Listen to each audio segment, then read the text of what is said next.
Hello everyone, welcome to my channel Charu's kitchen. तो friends, आज मैंने बनाई है एक चटपटी सी रेसिपी जो कि है आंवले का अचार। यह अचार खाने में जितना चटपटा है, बनाने में उतना ही आसान है। तो बढ़ते हैं रेसिपी की ओर। लेकिन आगे बढ़ने से पहले आप सभी से एक रिक्वेस्ट है कि आपको ये वीडियो पसंद आए, ये रेसिपी पसंद आए तो मेरे चैनल चारूस किचन को ज़रूर सब्सक्राइब कीजिए, इसे लाइक और शेयर कीजिए। तो बस इसी के साथ हम ये वीडियो स्टार्ट करते हैं और करते हैं श्री गणेश।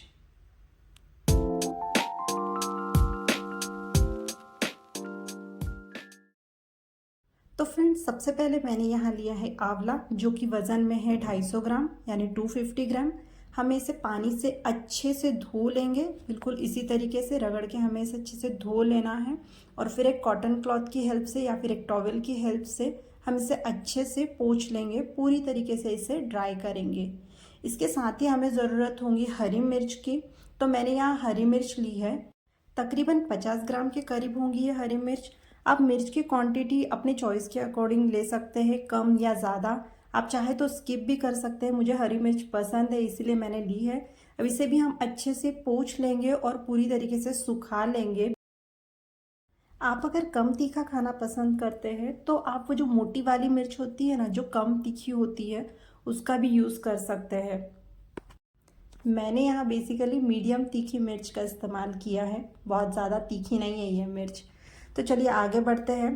तो अब मैंने यहाँ पे एक कढ़ाई में पानी गर्म होने के लिए रख दिया है। हम बेसिकली इसमें आंवले को स्टीम करने के लिए रखेंगे। तो यहाँ मैंने आंवले को एक छलनी में रख दिया है और इसे हम तकरीबन 10 से 15 मिनट टाइम लगाकर अच्छे से स्टीम होने देंगे। 15 मिनट बाद हम इसे चेक कर लेते हैं। तो ये देखिए, आंवले सही से स्टीम हो चुके हैं, इसमें क्रैक्स आना स्टार्ट हो चुका है। ये आप देख सकते हैं, मोस्टली सभी आंवलों में अच्छे से क्रैक्स आ चुके हैं, तो ये सही से स्टीम हो चुका है। अब गैस की फ्लेम मैंने बंद कर दी थी 15 मिनट बाद। इसे हम यहाँ से हटा लेंगे और इसे थोड़ा सा ठंडा होने देंगे। तो देखिए, जैसे ही ये ठंडा हो जाए, आप इसे हल्का सा अगर प्रेस करोगे ना, तो ये इसकी कलियाँ सेपरेट होना स्टार्ट हो जाएगी। देखिए, बिल्कुल इसी तरीके से। इट मीन्स ये सही से स्टीम हो चुका है और सारी कलियाँ सेपरेट हो रही है।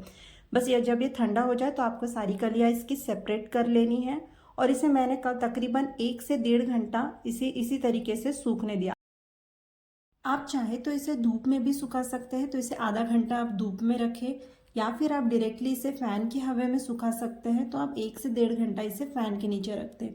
अचार का मसाला बना लेते हैं। तो इसके लिए मैंने लिया है आधा चम्मच काली सरसों, 1 चम्मच पीली सरसों, आधा चम्मच धनिया, आधा चम्मच मेथी, आधा चम्मच जीरा, साथ ही ऐड करेगी 1 चम्मच सौंफ। पैन अच्छे से गर्म हो चुका था। अब हम इसमें अच्छे से इन सारे मसालों को रोस्ट कर लेंगे। 2 से 3 मिनट बाद इसमें से अच्छी महक आने स्टार्ट हो जाएगी। बस इस स्टेज पे आपको गैस की फ्लेम ऑफ कर देनी है और इसे ठंडा होने देना है। तो जैसे ही ये ठंडा हो जाए, हम इसे ट्रांसफ़र करेंगे एक मिक्सिंग जार में। तो देखिए, ये मसाला यहाँ पे ठंडा हो चुका है, मैं इसे एक मिक्सिंग जार में ट्रांसफ़र कर रही हूँ। साथ ही हम ऐड करेंगे सूखे मसाले, जैसे आधा चम्मच हल्दी, 1 चम्मच लाल मिर्च पाउडर, आधा चम्मच सादा नमक और आधा चम्मच काला वाला नमक। इन सबको हम अच्छे से पीस लेंगे। इसका टेक्सचर हमें कोरस ही रखना है, फाइन पाउडर इसकी बिल्कुल भी नहीं बनानी है। आप देख सकते हैं, मैंने इसकी फाइन पाउडर नहीं बनाई है, हल्का सा कोरस टेक्सचर है। तो बस मसाला रेडी है। अब आगे बढ़ते हैं। आंवला सही से सूख चुका है। अब मैंने यहाँ हरी मिर्ची को भी कट कर ली है। आपको जिस शेप में पसंद है आप वैसे इसे कट कर सकते हैं। पैन को गर्म होने के लिए रख दिया था। साथ ही इसमें ऐड करेंगे आधा कप तेल। आप चाहे तो सरसों का तेल यूज़ कर सकते हैं, मैं नॉर्मल कुकिंग ऑयल यूज़ कर रही हूँ। हमें इसे तब तक गर्म करना है जब तक इसमें से एक अच्छा सा धुआं ना निकल जाए। उस वक्त मैंने गैस को ऑफ कर दिया है और अब ये तेल गुनगुना हो चुका है। इसमें ऐड करेंगे आधा चम्मच हींग और आधा चम्मच अजवाइन। देखिए, तेल यहाँ पे बिल्कुल एकदम गुनगुना है। आपके पास कलौंजी अवेलेबल है तो आप वो भी ऐड कर सकते हैं, आधा चम्मच। अब हम इसमें ऐड करेंगे मसाला जो हमने अभी बनाया है। तो मसाले को हम इस तेल में हल्का सा फ्राई होने देंगे ताकि इसका जो कच्चापन है वो निकल जाए। तेल बेसिकली गुनगुना इसलिए चाहिए ताकि ये जो मसाला है ना, ये जले ना, वरना ये मसाला जल जाएगा और अचार से भी जलने की महक आएंगी। अब हम इसमें ऐड करेंगे हरी मिर्च, इसे अच्छे से मिक्स कर लेंगे। साथ ही इसमें ऐड करेंगे आंवला। तो हमें देखिए इसे अच्छे से मिक्स कर लेना है। फ्रेंड्स, अचार तो बन के रेडी है। अब जान लेते हैं इसे स्टोर करने का सही तरीका, जिससे ये अचार खराब ना हो। तो इसके लिए हमें चाहिए ग्लास का कंटेनर, जिसे अच्छे से धोकर धूप में सुखा लेना है। साथ ही हमें चाहिए लहसुन के कुछ छिलके और आधा चम्मच के करीब हींग। तो सबसे पहले हम लहसुन के छिलकों पर आधा चम्मच हींग छिड़क देंगे और उससे जला देंगे।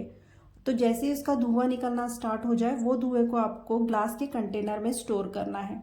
5 से 10 मिनट तक इसे स्टोर करके रखेंगे। उसके बाद इस कंटेनर में हम अचार भर देंगे। ऐसा करने से ये अचार खराब नहीं होगा और आप इसे फ्रिज में स्टोर करके रखें। मैं ये प्रोसेस रिकॉर्ड नहीं कर पाई, इसलिए वीडियो में भी आपको दिखा नहीं पा रही हूँ। तो आज के लिए इतना ही फ्रेंड्स। वीडियो पसंद आए तो चैनल को सब्सक्राइब करें, वीडियो को अपने फ्रेंड्स और फैमिली के साथ शेयर करें, इसे लाइक करें। मिलते हैं अगले वीडियो में, तब तक के लिए thank you, take care and bye.